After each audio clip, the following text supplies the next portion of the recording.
اعوذ باللہ من الشیطان الرجیم بسم اللہ الرحمن الرحیم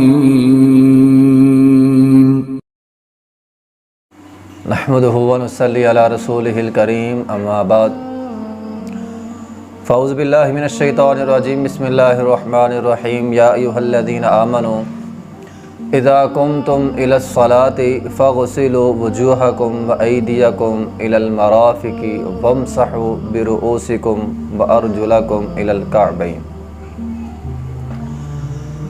محترم سامعین کرام، طہارت حاصل کرنے کے بعد نماز کے لیے جو ضروری کام ہے وہ وضو ہے۔ وضو نماز کے لیے شرط ہے، اس لیے انسان وضو ضرور کرے۔ وضو کی فضیلت بہت ساری ہے۔ ایک حدیث میں آیا ہے کہ انسان کے اعضاء جن جن اعضاء پہ وضو کا پانی لگے گا قیامت کے دن وہ اعضاء چمکیں گے، یعنی مومن کے لیے وضو کے اعضاء زیور ہیں۔ اسی طرح نبی علیہ الصلوۃ والسلام نے فرمایا ہر انسان کے ہر اعضاء کے بدلے جو انسان اعضاء دھوتا جائے گا ساتھ ہی اس کے گناہ مٹتے جائیں گے۔ یہ وضو کی فضیلت ہے۔ وضو کرنے سے پہلے چند چیزوں کو ملحوظ خاطر رکھنا ضروری ہے، اور ان کی ترتیب یہ ہے۔ سب سے پہلے آپ مسواک، نبی علیہ الصلوۃ والسلام نے مسواک کا حکم دیا ہے، لولا ان اشق علی امتی لامرتہم بالسواک، فرمایا اگر مجھے امت پر مشقت کا خدشہ نہ ہوتا تو میں مسواک لازمی قرار دے دیتا۔ بہرحال مسواک فرض نہیں ہے، لیکن آدمی وضو سے پہلے مسواک ضرور کرے۔ اس کے بعد نیت، انما الاعمال بالنیات، ہر کام کا دار و مدار نیت پر ہوتا ہے، نیت ضرور کریں۔ توضؤ بسم اللہ، سنن نسائی کے اندر حدیث ہے، آپ بسم اللہ ضرور پڑھیں۔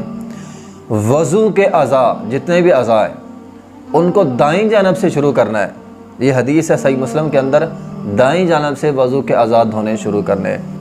اسی طرح نبی علیہ الصلوۃ والسلام نے فرمایا کہ وَيَتَوَضَّأُ بِالْمُدِّ، آپ ایک مد کے ساتھ وضو کر لیتے تھے۔ اب ایک مد جو ہوتا ہے وہ تقریباً آدھا کلو کے برابر ہوتا ہے، کم و بیش۔ آدھا کلو پانی کے ساتھ نبی علیہ الصلوۃ والسلام وضو فرما لیا کرتے تھے۔ اور حافظ ابن قیم رحمہ اللہ تعالیٰ لکھتے ہیں کہ ایک مسلمان ہونے کے ناطے انسان کو یہ پانی کم نہیں سمجھنا چاہیے، بلکہ انسان اتنے پانی میں کوشش کرے، یعنی کم سے کم پانی انسان وضو کے لیے استعمال کرے۔ ہمارے یہاں ہوتا ہے ٹوٹی کھولی ہے، باتیں کر رہے ہیں، پانی ضائع ہو رہا ہے 5 6 کلو 10 کلو پانی ضائع ہو جاتا ہے، اور پھر جا کے ہمارا وضو مکمل ہوتا ہے۔ تو یہ طریقہ کار جو ہے وہ درست نہیں ہے۔ وضو شروع کرنے سے پہلے سب سے پہلے ہاتھ دھونے ہیں۔ یہ دو ہمارے ہاتھ ہیں، جیسا کہ ہم نے پڑھا دائیں جانب سے شروع کرنا ہے، پہلے دایاں ہاتھ دھونا ہے، پھر جو ہے وہ بایاں ہاتھ دھونا ہے۔ ہاتھوں کو دھوتے وقت دو چیزوں کا خیال رکھنا ہے، ایک انگلیوں کا خلال کرنا ہے اس طرح، اور دوسرا یہ جو پورے ہیں، پوروں پر اچھی طرح اس کو ملنا ہے، پانی جو ہے وہ چلا جائے، کہیں سے بھی کوئی بھی جگہ خشک نہ رہے۔ نبی علیہ الصلوۃ والسلام نے فرمایا تھا کہ انگلیوں کے پورے یہ جو ہیں یہ فطرت میں شامل ہیں، تو 10 چیزیں جو فطرت میں شامل ہیں ان میں سے ایک انگلیوں کے پورے بھی ہیں، تو ان کو اچھی طرح دھونا ہے، انگلیوں میں خلال کرنا ہے، یہ احادیث کے اندر ہے۔ اسی طرح اس کے بعد ایک چلو لینا ہے پانی، ایک چلو پانی لے کر آدھا منہ میں ڈالنا ہے، آدھا ناک میں ڈالنا ہے، اور پھر جو ہے وہ منہ میں کلی کرنی ہے، اور بعد میں بائیں ہاتھ کے ساتھ ناک جھاڑ لینا ہے۔ یہ بخاری اور مسلم کے اندر حدیث ہے۔ ناک ضرور جھاڑنا ہے، الا یہ کہ انسان روزے سے ہو۔ اگر انسان روزے سے ہے تو پھر نہیں جھاڑنا۔ ابو داؤد کے اندر حدیث ہے روزے کی حالت میں ناک کے اوپر پانی چڑھانا یہ ضروری نہیں ہے، بلکہ جھاڑنا ہی نہیں۔ لیکن اگر روزے کے علاوہ حالت ہے، عام حالت میں انسان اوپر تک پانی چڑھائے اور پھر ناک کو جھاڑے۔ اسی طرح اگر نیند سے بیدار ہے پھر تو لازماً حکم ہے کہ انسان ناک کے اوپر تک پانی چڑھائے اور اپنے ناک کو اچھی طرح جھاڑے۔ اس کے بعد چہرہ دھونا ہے، 3 دفعہ آپ نے چہرہ دھونا ہے، اچھی طرح چہرہ دھو لینا ہے۔ چہرے کے بعد ایک چلو لینا پاری اور داڑھی میں خلال کرنا ہے۔ بعض لوگ داڑھی پوری گیلی کر لیتے ہیں، تو تو پوری داڑھی گیلی کرنے کی ضرورت نہیں ہے، ایک چلو پانی لیں اور اس کے ساتھ داڑھی کا خلال کر لیں۔ پھر اس کے بعد دایاں بازو انسان کا جو ہے وہ کوہنی تک لازمی دھونا ہے، یہاں تک اچھی طرح، اور اوپر تک جتنا بھی جائیں گے کل قیامت کے دن وہاں اوپر تک جہاں تک پانی جائے گا وہاں تک آپ کا ہاتھ جو ہے وہ چمکے گا۔ اس کے بعد سر کا مسح کرنا ہے۔ سر کا مسح کا طریقہ یہ ہے کہ آدمی اپنے دونوں ہاتھوں کو گیلا کر لیں، اور یہ سر کا شروع ہے، یہاں سے انسان شروع کرے گا اور پیچھے یہ گدی ہے، گدی تک اپنا ہاتھ لے جائے گا۔ پھر اس کے بعد واپس ہاتھ سر کے جہاں سے شروع کیا تھا وہاں تک، اور اس کے بعد اپنی یہ جو انگلی ہے یہ کانوں کا سوراخ ہے اس کے اندر رکھ لیں، اور اللہ تعالیٰ نے یہ راستہ بنایا ہے کانوں کا، تو انگلی پورے کان میں اس طرح جو ہے وہ راستوں میں گھما دیں اور انگوٹھے کے ساتھ بیرونی حصے میں جو ہے وہ ہاتھ پھیر دیں، تو یہ سر کا مسح ہو جائے گا۔ یہ ایک ہی چلو کے ساتھ آپ نے کرنا ہے، سر میں بھی اور کانوں کا مسح بھی، کیونکہ سر اور کان یہ ایک ہی حکم میں آتے ہیں، کان سر کے اندر ہی شامل ہیں۔ ہاں البتہ گردن کا مسح کسی بھی صحیح حدیث کے اندر نہیں ہے، ہمارے یہاں لوگ گردن کا مسح کر لیتے ہیں، یہ کسی صحیح حدیث کے اندر نہیں ہے۔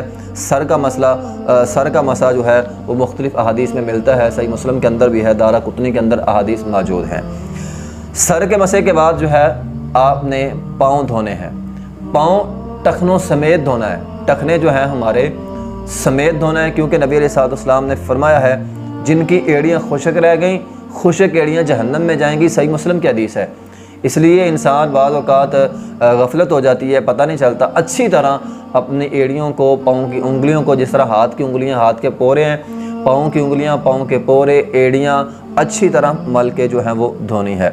اس کے بعد اگر انسان نے کوئی زخم وغیرہ کسی جگہ انسان کے، تو زخم کے اوپر جو ہے وہ پٹی بندھی ہوئی ہے تو آپ پٹی والے حصے پہ مسح کر سکتے ہیں اور باقی حصے کو دھو لیں۔ وضو ایک مرتبہ بھی کیا جا سکتا ہے، یعنی سارے اعضاء ایک مرتبہ بھی دھوئے جا سکتے ہیں، اور 2 مرتبہ بھی اور 3 مرتبہ بھی۔ نبی علیہ الصلوۃ والسلام نے فرمایا کم از کم 1 مرتبہ ضرور دھوئیں، جس نے 1 مرتبہ بھی نہ دھویا اس کی نماز نہیں ہوئی، 1 دفعہ لازمی ہے۔ جس نے 2 مرتبہ دھوئے سر کے مسح کے علاوہ تو اس نے فرمایا 2 اجر ملے گا، اور جس نے 3 مرتبہ اپنے اعضاء دھوئے اس نے نبی علیہ الصلوۃ والسلام نے فرمایا میری اور انبیاء کے طریقے پر عمل کیا، اور جس نے 3 مرتبہ سے زیادہ دھویا اس نے تجاوز کیا، یعنی وہ گناہ گار ہو گیا۔ تو وضو کے اعضاء کم از کم 1 مرتبہ، 2 مرتبہ کر سکتے ہیں، 3 مرتبہ۔ جس نے 3 مرتبہ سے زیادہ کیا گویا اس نے حد سے تجاوز کیا، تو 3 مرتبہ سے زیادہ آپ نہ دھوئیں، تو یہ آپ کا وضو مکمل ہے۔ اس کے بعد دعا پڑھ سکتے ہیں، اشہدو ان لا الہ الا اللہ وحدہ لا شریک لہ، یہ دعا آپ پڑھ لیں، واشہدو ان محمدا عبدہ ورسولہ، تو یہ آپ کا وضو جو ہے وہ مکمل ہو جائے گا۔ اس کے بعد بعض لوگ آسمان کی طرف انگلی کر کے اشارہ کر کے، وہ بھی کسی بھی صحیح حدیث کے اندر ثابت نہیں ہے۔ وآخر دعوانا الحمدللہ رب العالمین۔